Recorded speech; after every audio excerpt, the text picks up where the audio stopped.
बॉलीवुड की चमचमाती दुनिया, जहां एक तरफ रंगीन गाड़ियां हैं, बड़े बड़े सितारों की पार्टियां हैं और ग्लैमरस जिंदगी है, वहीं दूसरी तरफ है अंधेरा, नेपोटिज्म के ताने, ड्रग्स के केस और ऐसे सीक्रेट्स जिन्हें सुनकर आम आदमी सोचता है ये असल जिंदगी है या असली फिल्मी दुनिया। अब इसी दुनिया पर शाहरुख खान के बेटे आर्यन खान ने बना दिया है एक शो का नाम है द बैक्स ऑफ बॉलीवुड। ये शो शुरू से ही सिर्फ एक शो नहीं बल्कि कंट्रोवर्सी मशीन बन चुका था। तो आज हम खोलेंगे इसी शो की पूरी किताब, जानेंगे कौन सी सीन्स पे मचा बवाल, किसने नोटिस भेजा और क्यों लोग कह रहे हैं कि आर्यन को मिल रहा है जरूरत से ज्यादा क्रेडिट।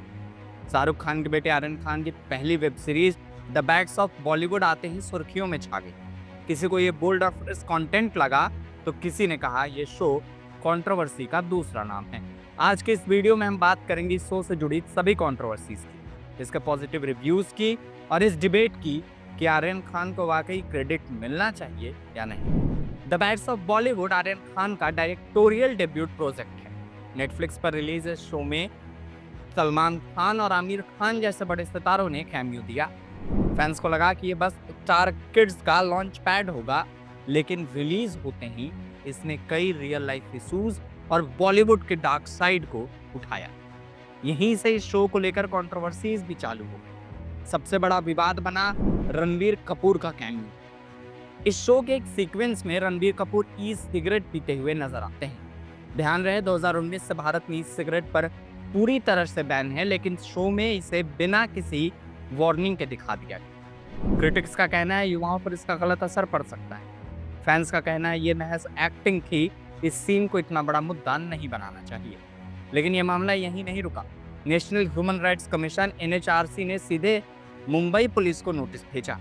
उन्होंने डिमांड किया कि OTT प्लेटफॉर्म और एक्टर्स सभी पर एक्शन लिया जाए। यहाँ NHRC का स्टैंड साफ है, किसी भी बैंड सब्सटेंस को बिना डिस्क्लेमर या वार्निंग के दिखाना पब्लिक हेल्थ के खिलाफ है। यानी ये मामला अब सिर्फ सोशल मीडिया बैकलैश नहीं बल्कि ऑफिशियल जांच तक पहुंच गया।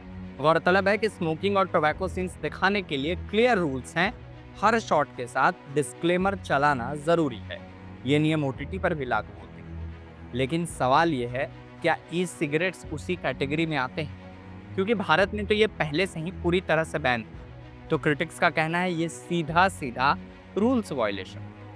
इस शो का दूसरा विवाद एक डायलॉग सीक्वेंस जिसमें इनडायरेक्ट तंज NCB ऑफिसर समीर वानखड़े पर कसा हुआ माना जा रहा है। याद कीजिए, समीर वानखड़े वही अधिकारी हैं जिन्होंने आर्यन खान को 2021 में ड्रग्स केस में गिरफ्तार किया। अब जब आर्यन खान शो में एक ऐसा रेफरेंस लेकर आए हैं तो लोग नेचुरली इसे एक पर्सनल डिग मान रहे हैं। सोशल मीडिया पर यह क्लिप वायरल है और लोगों में इसे लेकर जबरदस्त बहस छिड़ी हुई है। शो सिर्फ यही नहीं करता, इसमें नेपोटिज्म, मी टू और इंडस्ट्री के पुराने स्कैंडल्स के इनडायरेक्ट रेफरेंसेस भी भरे पड़े हैं। किसी ने इसे बोल्ड कहा तो किसी ने इसे बाउंड्रीज क्रॉस करना बताया। इसी बीच फरारी क्रैश सीक्वेंस भी विवादों में आ गया, क्योंकि रिलीज के कुछ समय पहले ही मुंबई में प्रसिद्ध लैम्बोर्गिनी क्रैश हुआ था। लोगों ने तुरंत रील और रियल की तुलना शुरू कर दी। क्रिटिक्स का कहना है ऐसे ग्लैमराइज्ड क्रैश सीन्स यूथ को गलत मैसेज देते हैं। इसी बीच इब्राहिम अली खान का कैमियो भी काफी मजेदार रहा और सोशल मीडिया पर औरी का कैमियो भी खूब चला। बॉबी देओल का नॉस्टैल्जिया वाला गाना दुनिया हसीनों का मेला, इसने भी इस शो को लेकर काफी बज बनाया। लेकिन रणबीर का कैमियो उतना ही विवादित बन गया। रिएक्शन इस कैमियो को लेकर मिक्स रहे हैं। कुछ ने क्रिएटिविटी सराही और कुछ ने इसे रिस्पॉन्सिबल बिहेवियर कहा। अब अगर सिर्फ कंट्रोवर्सीज की बात करें तो ये शो को लेकर शायद थोड़ा अनफेयर हो, क्योंकि क्रिटिक्स और व्यूअर्स दोनों ने ही द बैक्स ऑफ बॉलीवुड को बोल्ड, एक्सपेरिमेंटल और फ्रेश अप्रोच सीरीज बताया है। शो की सिनेमेटोग्राफी, टाइट एडिटिंग और डार्क बॉलीवुड पोर्ट्रेयल को काफी सराहा जा रहा है। आर्यन खान ने अपने पहले ही प्रोजेक्ट में सेफ रूट नहीं लिया। रोमांटिक या लाइट डेब्यूट के बजाय उन्होंने एक रिस्की और एक्सपेरिमेंटल प्रोजेक्ट बनाया। ये बात कई लोगों को काफी इंप्रेसिव लगी। लेकिन अब यहाँ एक और इंटरेस्टिंग डिबेट खड़ी हो गई। कुछ लोग कह रहे हैं शो का असली क्रिएटिव काम बिलाल सिद्दीकी, जो कि सेक्रेड गेम्स के भी राइटर हैं, और डायरेक्टर मानक चौहान का। आर्यन खान को बस इसलिए ज़्यादा क्रेडिट मिल रहा है क्योंकि वो शाहरुख खान के बेटे हैं। अब इस बात को हम पूरी तरह से सही भी नहीं कह सकते, पर पूरी तरह से गलत कहना भी नहीं होगा, क्योंकि फिल्म मेकिंग हमेशा एक टीम वर्क का काम होता है।